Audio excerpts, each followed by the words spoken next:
Find other great podcasts like this one at podmoth.network.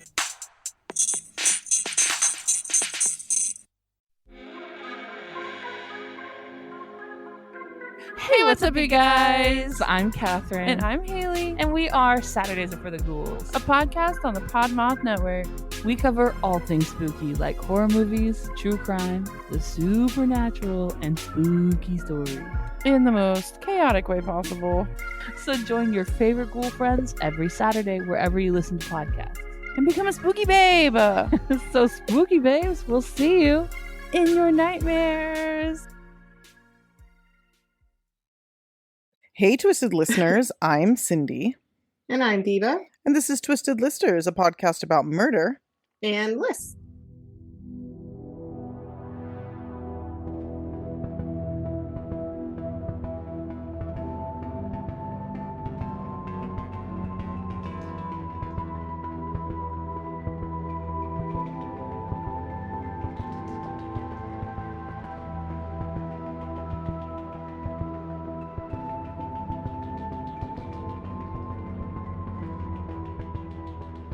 And we're brought to you by the Podmoth Podcasting Network. They're amazing. Go check out all the other podcasts.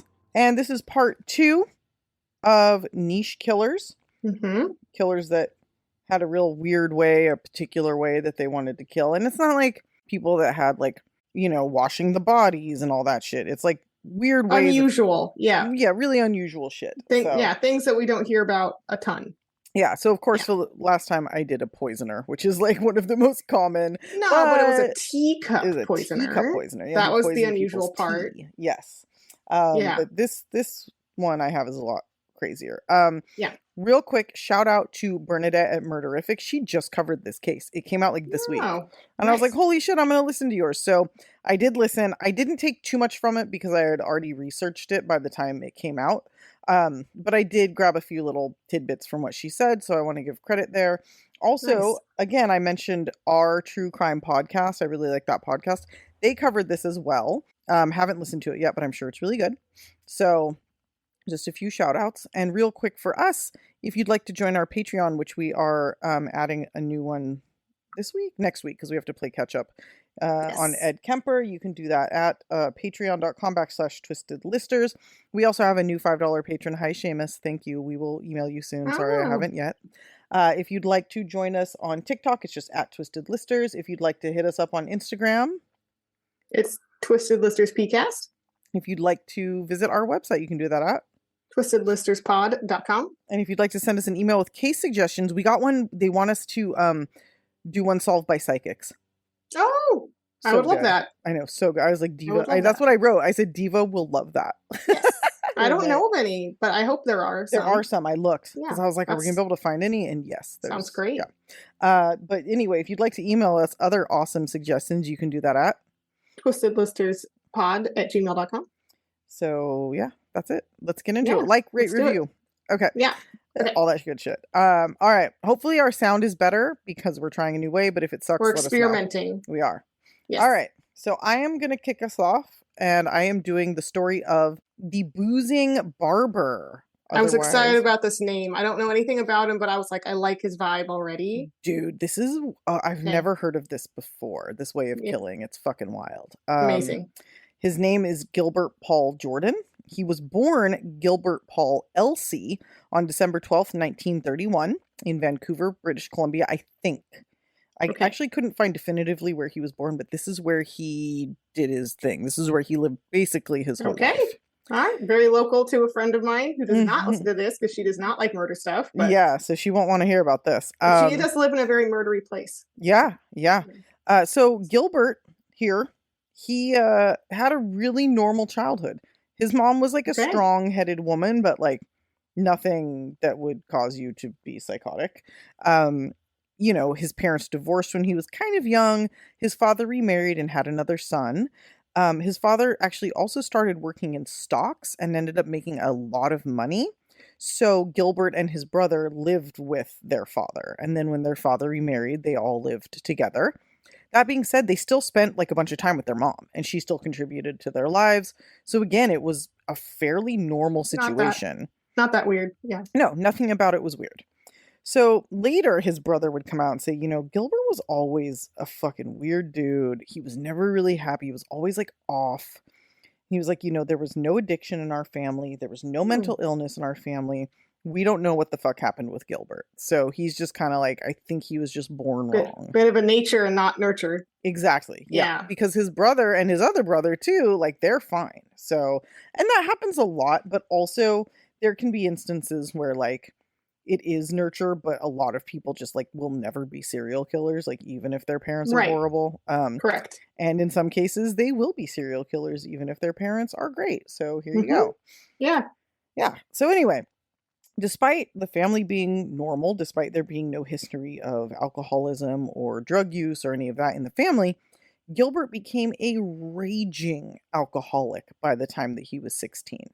Oh, real quick. Yes. And one thing that Murderific podcast made a note of, which I thought was really interesting, is like your brain's not developed at that time. So if you're drinking, and especially if you're drinking like heavily, you can actually give yourself brain damage and make it to where like you can't ever deal with adult situations because your brain is mangled. It's still forming. Yeah. I think you're not like, it's not formed until you're like 23 or something, which makes sense. Yeah, totally. So he became a raging, like non-functioning alcoholic by the time he was 16. He dropped out of school. He was drinking, okay, this is insane, 50 ounces of vodka per day. What? I'm trying to picture that. Is that like a 50. handle? I think it's close to a handle. It might be, it's right around a handle. Like I'm picturing the 750 milliliter bottles. Wow. I'm picturing the thing with the handle that you get for like a party. Yeah. We do call that a handle. I think it's like one of those a day. Okay. And just like to, jump ahead here, Oof. He died at age 75, and I did the math, and I'm pretty sure that means he drank about 1 million ounces of vodka in his life. Oh, so he kept it up like throughout. He did not slow down. I mean, he did go to prison off and on, and we'll talk about that. So there were little gaps, but that's still pretty fucking But you crazy. can also make your own prison booze, You can and I guarantee he did. Somebody that's like this hardcore of an alcoholic. Committed. Well, and if they don't drink every day, you can die. Like you can die from going cold turkey. Also, I feel like vodka is like an alcoholic thing. Like not to judge them or whatever, but I just from all the bad cases I've ever known, like vodka is a thing because you kind of like it's neutral. Like they're not going in for like I want to have a delicious cocktail. Like they're not looking at it with that mindset. No. It's like how can I get drunk? Yeah, exactly. So when he was 18, he went to prison for 12 months for car theft.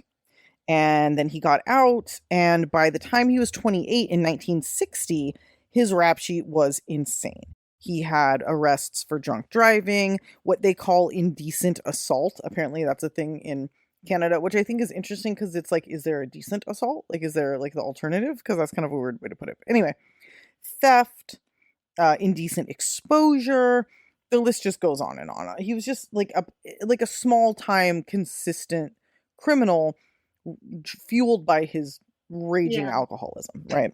Yeah. In 1961, Gilbert was found with a 5-year-old First Nations girl whom he had kidnapped. She had been reported kidnapped, and he was pulled over with her in his car. He got arrested. He went to trial, but they stayed the case for some reason, like meaning they put it on hold, and then they never, ever picked it back up. So they basically dropped the charges. Could it be racism? It might be a hint of that, yes. Yeah. Okay. Yeah. Canada, what's up? Hey, what's up, Canada? Exactly. So, and it's speculated maybe like her family just didn't want to go through the ordeal of like having to go to court, which fair. But also, I don't know. I'm just like, why would, where are the courts? Where are the cops? Sure. So he went free. 2 years later in 1960. Oh, no, I'm so sorry. Well, yeah, we'll do it this way. In 1963, 2 years later, he picked up 2 other First Nations women. One escaped. They were like in the car. They were drinking. Women this time, not women, not a child. That, as far as we know, that's the only incident with a child. Which is kind of weird. But now we're switching to like adults. Okay. And so he picked up 2 women. One escaped, but left her purse. Like I guess he was freaking him out, and she like tried to bail out. The other didn't end up escaping, so he drove her somewhere, raped her, and robbed her. He was arrested for kidnapping, either robbery or theft, and rape. He was only convicted of the theft. Of course. Because that's what matters, is property. Well, and also it factors in that he's preying on First Nations women probably, Yes. you know, on purpose because he Yes. knows or thinks he can get away with it, and he was right. Absolutely. It's most of his victims are First Nations women. A lot of them are alcoholics and a lot of them are in the sex trade, but not all.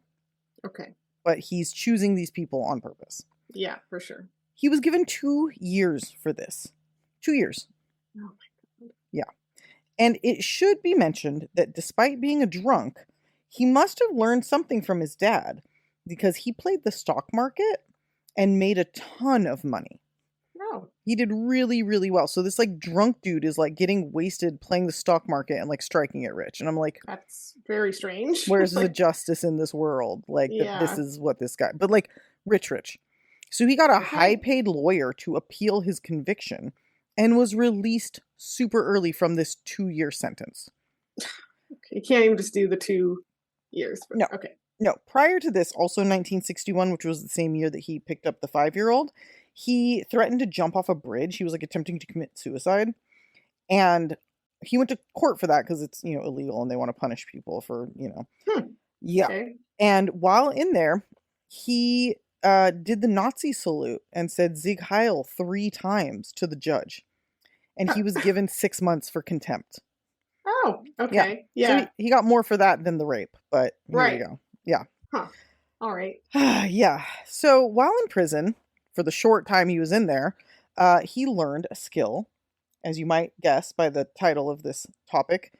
It was barbering. He's the boozing barber. Barbering. Yes, he learned to cut hair.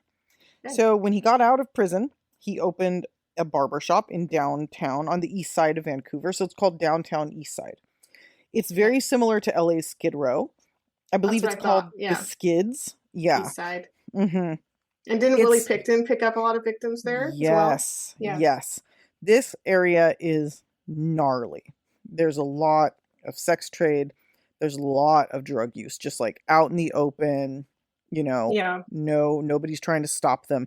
It reminds me of like the Tenderloin in San Francisco like 15 years ago.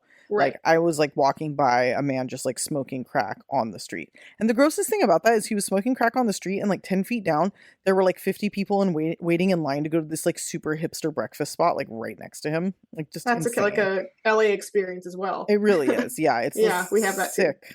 And you would think it's uniquely American, but apparently it's not because Vancouver has this kind of issue too where they have the very, very rich and the very, very poor.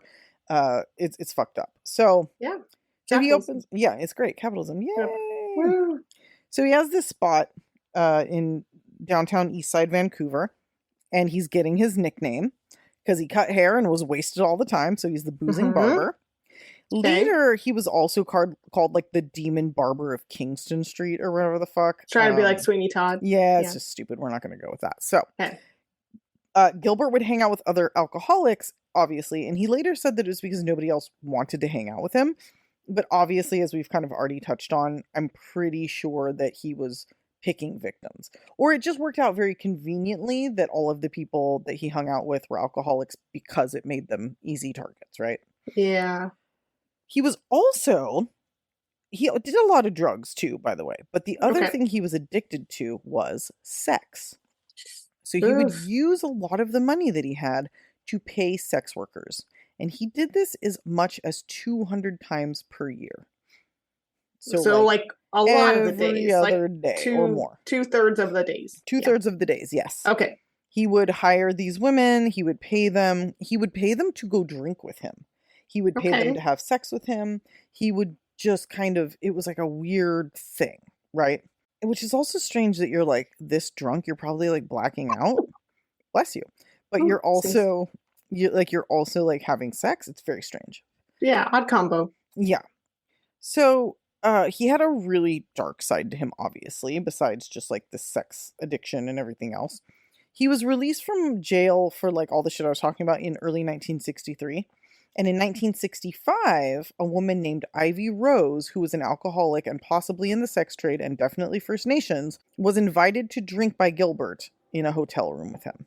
The next day, her nude body was found in that hotel room, and her blood alcohol level was 0.51. Woo, that is a lot. That is really high. So just briefly, for anybody who doesn't know, and even for those of you who do, just a quick little recap here. The legal limit for drinking is 0.08. If you're at 0.08 or above, you're getting arrested for drunk driving. You're impaired. You shouldn't be driving. Things are bad. And that's a 0 in front of that. 0.08. 0.08. Yeah. Right. Up to 0.2, under 0.25, you're going to get wasted. You're probably going to throw up like profusely. You're going to feel terrible. You're pushing it. Probably be okay. Yeah. 0.25 and above is alcohol poisoning. Straight up, you are fucked. Like, you won't even throw up at that point. Your body just starts to like shut down to conserve. Organ failure. Yes. Generally at 0.4 or above, you will die. You'll have a heart attack or you'll just shut down and die. And when we did the like party murders, and I covered that horrible case of that guy who died of alcohol poisoning while everyone like watched him die, he was like 0.45 or something. Yeah. That's insane. That's really high. But what also, like anywhere around there, it's pretty uncommon for people to be able to drink that much. Right. Generally, you're going to black out. You're going to pass out. You're not even going to have you're not going to have the motor skills to keep drinking. Right. So, I think generally, like a lot of those frat cases too come from people drinking liquor very fast. Very fast. That's what it is. That's exactly how it happens. Because how drunk you get is like booze divided by time. You know? So if you shorten that time equation and you're just like slamming it, then if you're like beer bonging vodka, you're going to die. Yeah. Don't do that. It's stupid. No. So the cops were like, this is really high alcohol, but it was an accident. This was accidental death by alcohol. They knew that Gilbert was there.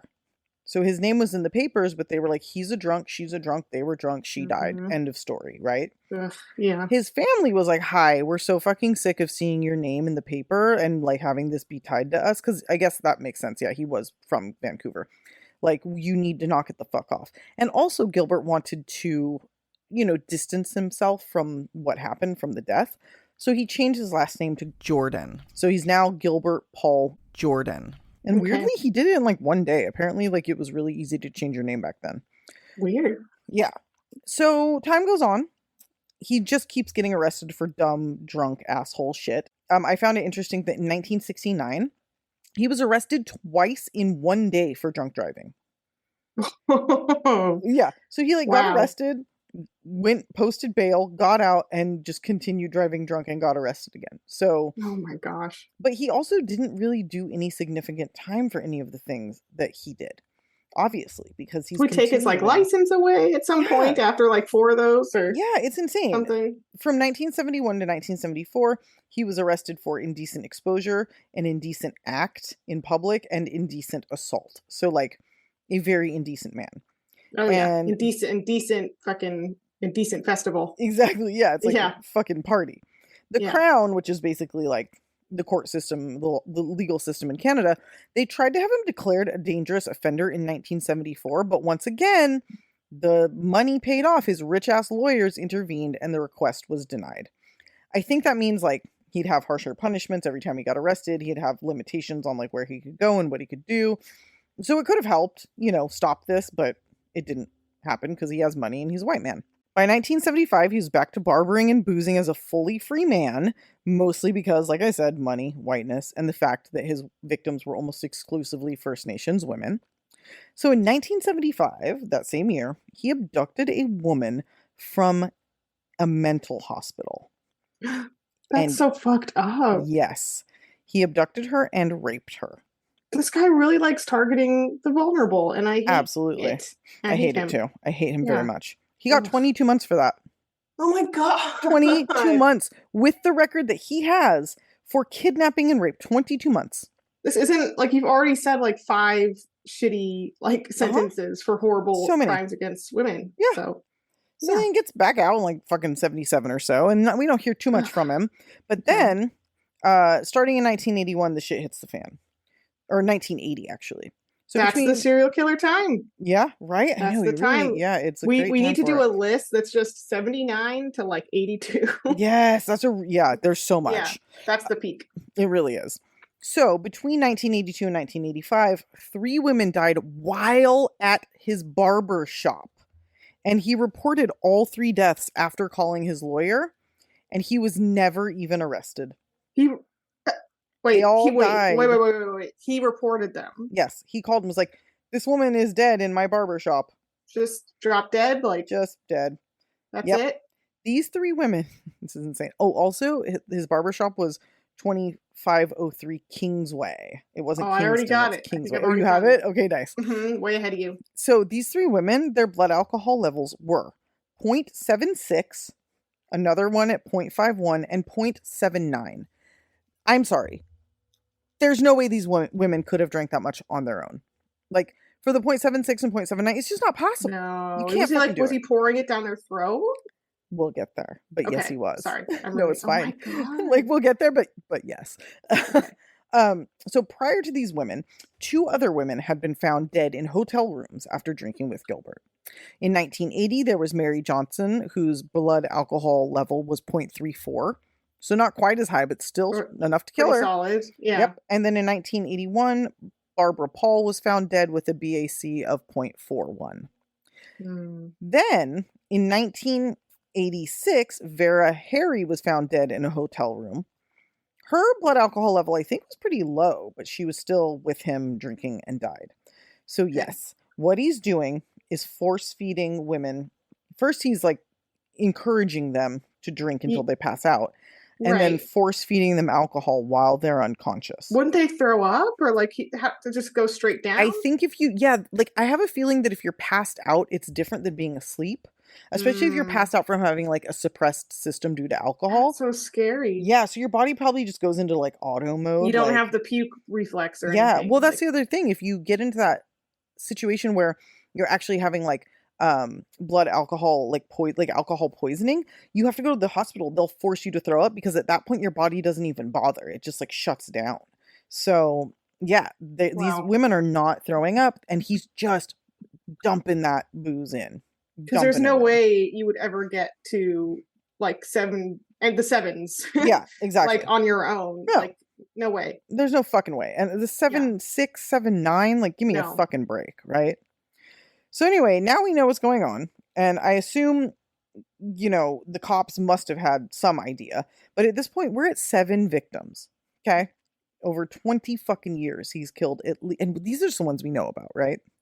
Wow. So finally, then, in 1987, Vanessa Lee Buckner was found naked on the floor of the Niagara Hotel after a night of drinking with Gilbert Paul Jordan. There was some debate about her, like who she is, what she did. Some people are like, she's a white woman. She wasn't a drinker and she wasn't in the sex trade. And it's like, yeah, I'm sure all 3 of those things are true. Other people are like, she was First Nations. She was an alcoholic. I don't know that she was in the sex trade, so that's good. Okay, so disputed, yeah. But what we do know is that she had recently had a baby, and that baby was taken from her immediately because it was found to have drugs in its system when it was born, which is really, really unfortunate. Really sad. Very sad. Her blood alcohol level, are you ready? 0.91. That's bananas. That's like... Does that mean your blood is like 100% alcohol? No, it's almost 1%. It's almost 1%. Oh, okay. For a second, I don't do numbers or math. I'm really dumb. 0.91%. That's what I should say. Because it would be, if it was 1, it would be, but we're talking 0.91%. Yeah, you can't replace all your blood with alcohol. That would be pretty crazy. Yeah, but that's like, I guess you cannot, you can't go above 0.3 or whatever, you might die. Yeah, so. A tiny, tiny little percentage will kill you. And this was almost fucking 1%, which is absolutely insane. Oof. So fucking finally, police are like, despite the fact that these are First Nations women, despite the fact that they drink, despite the fact that they behave in a way that anybody would, were they put in the situations that we've put these people in, we're going to pretend to give a shit. So they start following Gilbert. And they watch him as he trolls the downtown east side for Indigenous women. They listen in to the hotel rooms where he takes them. And they intervene 4 different times before these women die. And what they hear is insane. Here's a quote of what they hear him saying to some of these women. "Have a drink. Down the hatch, baby. $20 if you drink it right down. See if you're a real woman. Finish that drink. Down the hatch. Hurry, right down. You need another drink. I'll give you $50 if you can take it. I'll give you $10, $20, $50, whatever you want. Come on, I want to see you get it all down. You get it right down. I'll give you the $50 and the $13. I'll give you $50. I told you that. If you finish that, I'll give you $75. Finish your drink. I'll give you $20. Yo, God. Yes. That's so disgusting. Yeah. And at one point, I kind of lost track of exactly when this happens, but police come into the room and they find him on top of one of these women pouring alcohol into her mouth. So we know that he was fucking doing that. So finally, he's arrested. And a judge finds him guilty of manslaughter for only one person. They start looking back. They arrest him. And they look back and they're like, all these women died with him. All of them. But they can only arrest him and charge him with one. And I believe that it was Vanessa Lee Buckner, the last one in 1987. Okay. And very unfortunately, there were details of her death, such as while she died, he was raping her.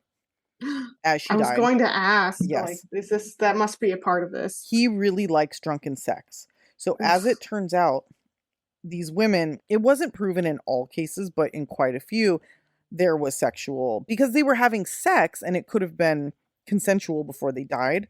But his thing was he liked the passed out bodies. Yeah, at a certain point it wasn't though. Right. So he's raping them as, as they die. And like in this case, this woman, I guess, had like black liquid coming out of her mouth because she was so fucking sick. And like also dying this way from alcohol poisoning, as I know from those frat cases, is like very gruesome. It's very painful and awful. Yeah, it's terrible. And he's just like getting off on this sexually. So he is found guilty of manslaughter and he is given a whopping 15 years.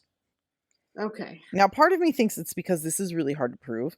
They probably know, like, this guy is fucking guilty as fuck, but how do we prove it? Sick, like, I don't want to give him any credit, but it's, like, fucked up that there's no marks, there's no, like, harm or strangling or anything, so, like, people are just gonna be like, oh. And he didn't rape them while they were awake, so there's no trauma or resistance. Oh, God. Yeah. And he's wasted, too. Keep that in mind. He's wasted the whole fucking time. Yeah, it's fucked up. So he gets this fancy lawyer, and they get the sentence dropped down to 9 years, of which he serves 6. Yeah, I knew this was going this way the whole time, but yeah. There's a little bit of there's like a plane in the background, but I'm just going to keep talking, guys. I apologize if you hear it. So after he gets out, like he's getting up there. He's like in his 50s, you know, late, like mid 50s at this point. So he gets out and they're like, okay, you're out now, but there are like some big fucking stipulations. You're not allowed to drink. You're not allowed in that area of Vancouver. If we find you with any women drinking, like you're going back to jail. They found him in violation more than once. At one point, he was trying to change his name again, but they caught him. I think he was going to try to change his name and like skip town. So he kept going back to prison, but for short little stints. There was like nothing. He didn't do anything, you know, that got him in prison for a long time, right? They know of. Yeah, exactly. They did find him binge drinking with a woman named Barbara Buckley. She was at a hotel. She was taken to the hospital and she did survive, but like probably would not have if she hadn't been found by the friend. He was acquitted and just they were like, sorry, we can't prove it. So police instead issued a public warning. They actually were like, people of Vancouver, stay the fuck away from this guy. Don't drink with him. Yeah, he's fucking dangerous. Find another drinking buddy. Yeah. So that was in 2005. He was 74 years old when he's attempting to murder this woman, getting wasted with her. This is so frustrating. Very luckily, because the Canadian police and justice system are clearly fucking useless, he died of cirrhosis of the liver at 75 years old. Not shocking. In 2006. What's shocking is that it took so fucking long. That's what's shocking. He was working on that cirrhosis. He was putting in the effort. I mean, there are people who die of cirrhosis at like 35 if they're drinking the way this guy is. Like, 50, why could he not have been the one? You know what I mean? Oh, God. Fucking terrible. That's so fucked up. Yeah. So that's my story. That was fucked up. I'm sorry. It's so bad, right? Jesus Christ. I know. I've never heard of anything like that. And I hate that he's targeting Indigenous women. That makes me really sad. That's why he got away with it for so long. Yeah, for sure. Yep. Oh my gosh. Okay. Well, we're gonna get more terrible. Well, it's not, I wouldn't say more. It's not a competition, but also terrible. Yes. This is the most niche man of all time, Charles Albright, the Texas eyeball killer. Oh, yeah. Great. You got to do an eyeball thing. Also, by the way, there's multiple eyeball killers. It's not as niche as you think. It's kind of a thing. Technically, there's like 4, but we're going to call him the king of the eyeball killers. Here. Oh, God. Lucky guy. Where are all of our shitty nicknames like we had in the last episode? Thallium Bay. Oh, yeah.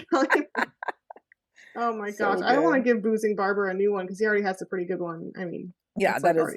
I mean, it says nothing about his murders, which is good. He's just like, he's a drunk barber. Drunk barber, yeah, which is like, it would be fun if he was just a boozing barber and didn't also murder people with alcohol. Yeah. That's so wild. Anyway, all right, sorry. Okay. On to yours. All right. So this all happened in Dallas, Texas in like 1990, 1991-ish. Charles Albright, unlike Gilbert here, actually had like the most serial killery childhood I've ever seen or ever heard of. That's unfortunate. He's born in 1933. His adoptive parents were super abusive, but especially his mom, who was like, I'm gonna raise a serial killer. Like, she was like decided. Like, she's like, I'm gonna do it. I'm gonna adopt a child because I need to raise a serial killer. She was on a mission. What a weird thing. Just don't adopt. Just don't have kids. It's okay. You don't have to. Yeah. Totally all right. She wanted to make a serial killer. So she would lock him in dark rooms alone for long periods of time. She would beat him all the time, tie him to his bed. Real Turpin shit here. Yeah, seriously. She made him dress as a girl. Classic. My grandpa's mom did that to him. He was a girl called Pinky until he was like 5 years old. Fucking crazy. There's photos. Can't force a gender on your kid. Yeah, it's kind of really fucked can't do that. No, don't do that. Anyway, let them gender themselves. Okay. Yeah, they'll figure it out. They don't need your help. No.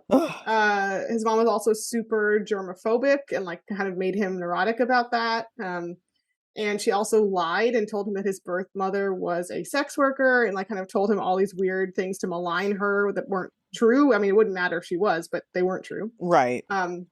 He also ends up abusing animals. So he's like, which I won't go into, obviously, he's right. Policy. Yep. But he's sort of like, checking all the boxes here of, serial everything stuff. Awful. Yeah. Everything awful. Also, as a kid, she taught little Charles taxidermy. This is what little baby Charles is into, is taxidermy. That's very serial killer. Very serial killer. Heavily, yeah. This experience, people think it led to his later obsession with eyes and eyeballs as he learned how to take the eyeballs out of animals' eyeball sockets without damaging the tissue or eyelids. Yeah, because you have to do that because if anybody doesn't know, you can't keep the eyes with taxidermy, and you want to have eyes, so you got to scoop the real ones out and replace them with a fakie. Yeah. So, yes. Later in his college dorm room, he would decorate the walls with cutout images of just women's eyes, like not their whole face, just the eyes. Yeah, creepy. This is really his lane. He loves eyeballs. All about them eyes. Okay. All about him. Very Jeepers Creepers. Sorry. So he would get into trouble as well a bunch of different times as a teen. He was part of a burglary ring when he was 16. Nice. He got a 2-year prison term. He ended up serving 6 months of it. His mom also inserted herself into the sort of when he did get in trouble and tried to like save him at this sentence. She tried to offer that she would serve the time for him, which they were like, no. Like, how does that work? Knock it off. Yeah, she's like an overbearing mom. It's like a weird martyr thing too. Yeah. In 1981, I guess we're jumping quite ahead here in time. He's just continues being a shitbag, but wait. He born in 1933. I guess he was a bit older. Anyway. Yeah. All right. So 1981, he pled guilty to molesting a 14-year-old girl and only got probation. So he's like almost 50. Yeah. And she's 14. He got this sounds okay. This is where it's like my last case, like my case. Like no fucking, you're not getting in trouble for this. Yeah. So 1990, detectives responded to a report of a woman's body in a rural residential area just outside of Dallas. They arrived to find her nude and lying in the street.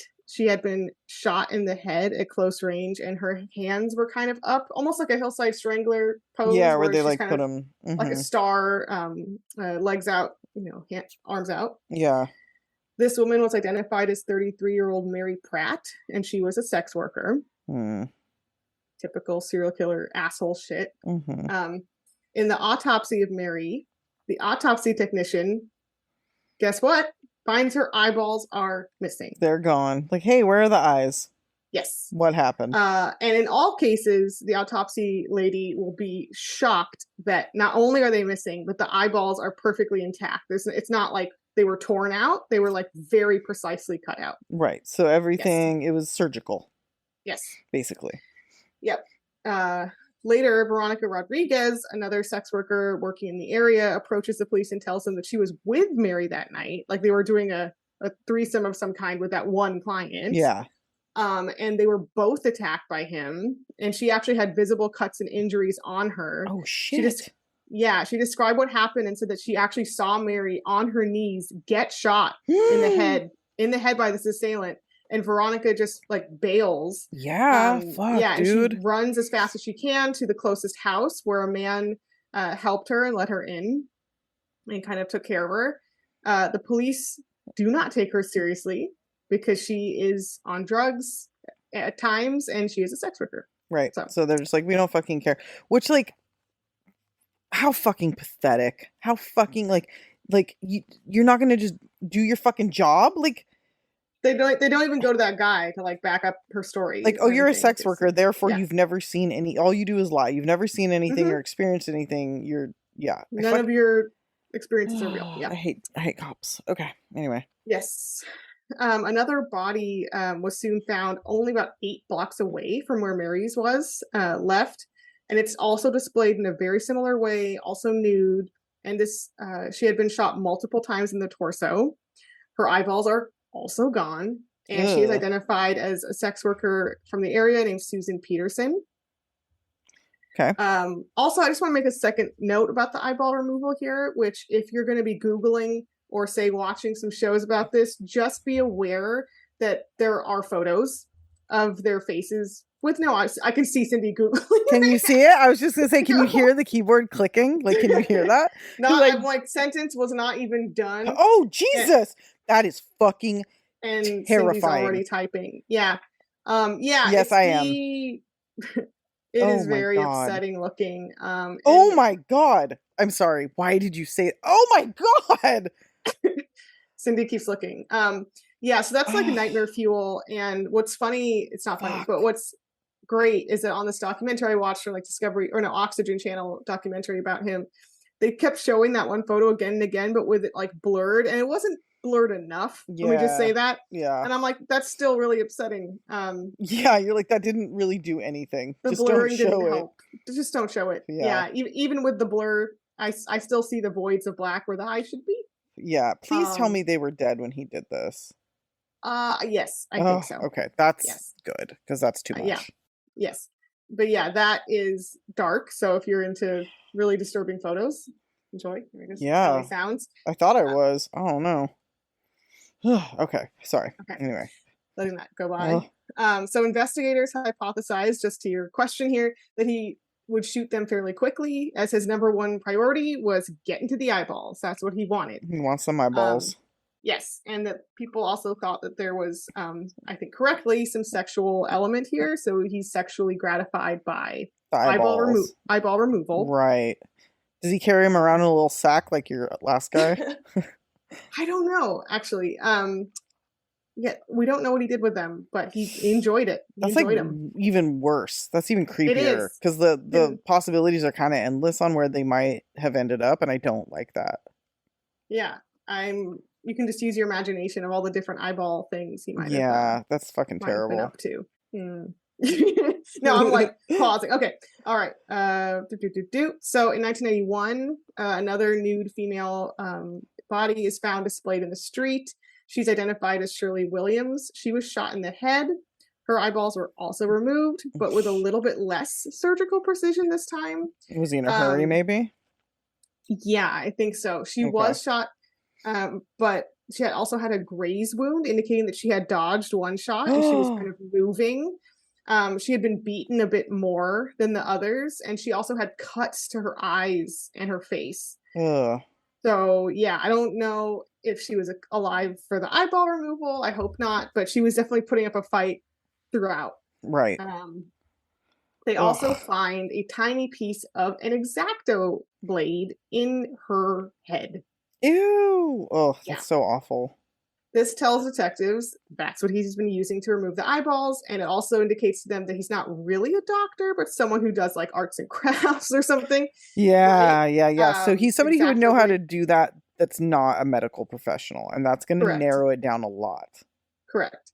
They also find a pubic hair on her neck that's foreign. So there's going to be a lot of hair stuff, which I know is technically suspect, which will come up later. How the fuck would a pubic hair end up on her neck? Like, I mean, I know that I don't want to know the answer, and I'm also kind of like asking a rhetorical question in a way. Yeah, but I mean, like we said, he's into the eyeballs in a sexual way. So there's a sexual thing happening. Really don't love that. We don't. Another sex worker, 37-year-old Brenda White, comes forward at this time saying that a client of hers almost killed her and assaulted her, but she was able to pepper spray him and bail and run away. Good girl. Good woman. She gives a full description. And finally, after all these other women have been murdered, they circle back to Veronica. They're like, hey, we decide we believe you now. Yeah, we decide we care. So she gives them her description, which they didn't bother to take, I guess, the first time. And they're like, that matches Brenda's. They corroborate each other. Shocker. And they do a bunch of fancy searching and kind of surveying, and they go to that house that she ran to, Veronica, that was really close to that site, and find that a Frederick Albright owned the house. And his tenant, the guy he rented the house to, Axton Schindler, is the guy who let her in. It was nice to her. And they also see that a Frederick Albright owns properties right near where those other bodies were found. So like the map is like pinging just right. Right. And they find that even though Fred had owned these properties and he had a recent voting record, he was long since dead. So like, it's not Fred. And then someone comes forward to suggest an ex-boyfriend of theirs as a suspect, Mr. Charles Albright. There we go. Yeah, they said he was super abusive. He loved X-Acto blades. He had like 5,000 of them. He was really way too into eyeballs for her taste. For her taste. Didn't like it. And they put together that Frederick's son is Charles, and he'd just been using his dad's like identity essentially. Oh wow. And they find that he matches both Veronica and Brenda's descriptions, and after they both officially identify him, like the photo, they arrest him. Yikes. And also, I just want to note that a big, probably unnecessary, overblown SWAT operation comes in to arrest him. They like throw grenades and shit, and Charles Albright's like, okay. Like I would have just come out. Like, It's not like he's a mass shooter. He's like a weird eyeball guy. You know what I mean? It's like, I'm a weird eyeball guy. It's not the same MO that you think would like fire back. Right. They're probably trying to make it look like they really care and they're really doing something about it because they totally fucked it off before. They also traumatized his live-in girlfriend who didn't know anything. She was like, what the fuck? Yeah, that's like, great. That's great. Rude waking up that night for her. Charles denies everything, proclaims his innocence, which he's going to keep on doing. And we need to talk about his house because this is some creepy ass fucking shit. So they find a lot of shit at his house, including some evidence inside his vacuum cleaner. There's hairs of the victims and squirrel hairs that match some squirrel hairs found on Shirley Williams' coat from like the natural environment they were in. Squirrel hairs. What? Like, I'm sorry. Yeah. Like, how? They just like from the grass? Yeah. Yeah, because they were in the same like grassy area. Yeah. Okay. All right. It's fucking weird. Yeah. So they had been at the same scene, hanging around the same squirrel, I guess. She wasn't hanging out. She was getting murdered. But anyway, they also find a bunch of serial killer books, which, hey, watch it. That's fine. Yeah. In this context, it's a lot. They also find newspaper clippings about his murders. Like he'd been making a little scrapbook, you know? They find tons and tons and tons of photos he had taken of women's eyes close up, just the eyes. Yeah. He doesn't want to get a nose in there. It's just the eyes. Just the eyes. Yeah. They find like 8 billion X-Acto blades, like an encyclopedic collection of them. Yeah, all shapes razor and sizes. Blades, other knives, other razor blades. And I also really have to point out that all over his house, he had these really unsettling white ceramic masks that, you know, those ones that are kind of like carnival masks that have like the glitter kind of and like the I used to have those. Yeah. They were really popular in the 90s. Yeah. In the 80s and 90s, which is like the right time. Yeah, I totally know. I know exactly what you're talking about. Yes. He had those all over his house. And once you've seen the photos of the victims and you see that in his house, you realize that looks exactly like his victims with their eyeballs taken out. Because it's a woman's face with the black eyes. So yeah. Oh my god, I think I think my mom maybe threw those out. I'm kind of mad about it right now, like thinking about it, because I used to have those. Oh man, I wonder if you can find those. Those are so fucking creepy. I want one. Anyway, sorry. They're so creepy. But so creepy. Anyway, they look like a woman with their eyeballs cut out. Yeah. And so that's his like decor. It's very upsetting to me. When I saw that, I was like, ugh. Yeah, no, that's not cool at all. They also find a storage unit of his full of tons and tons of taxidermy, animals in jars, weird parts of animals in jars, amateur taxidermy bonanza in there. I'm imagining that it's also hot. And disgusting. And let me tell you, this is a story I think I've already told you. I have been in a warehouse full of hot, non-temp controlled taxidermy where animals are being boiled down to make skeletons. Oh god. In the heat. And let me tell you, that was one of the top like 3 worst smells I've ever smelled in my life. That's such a horrifying that sounds like making an animals into a skeleton is stinky, dude. Who wants to boil do that? them. Who wants to do that? Boil them. It's insane. It's happening in LA in the heat. Ew, dude, no. Yeah. Nope. My little face mask wasn't doing much. Yeah. No. It wasn't doing much. You're like, anyway, so he's doing So he's doing that kind of stuff in his storage unit. Again, just gotta imagine that it's muggy in there. They also find more hair samples that match the victims in his car and in various parts of the storage unit. So just evidence everywhere. Right. At trial, at trial, his defense will claim that the prosecution's case is all circumstantial and based on hair evidence, which in some cases has been able to be dismissed, but this is like a ton of it. Yeah. And also they try to discredit the testimony of sex workers because, of course, they do. Yeah. 1991, he is promptly convicted of, curiously, only Shirley Williams' murder. He was actually charged with 4 murders, but they just decided to take him to trial for the one and done. Okay. And it technically accomplishes what they wanted because he gets a life sentence without parole. Great. Okay, done. So, yeah. Easy. He always maintained his innocence. And in one remark I saw in an article, it said that he claimed he, quote, never touched a human eyeball, which I just like that phrase.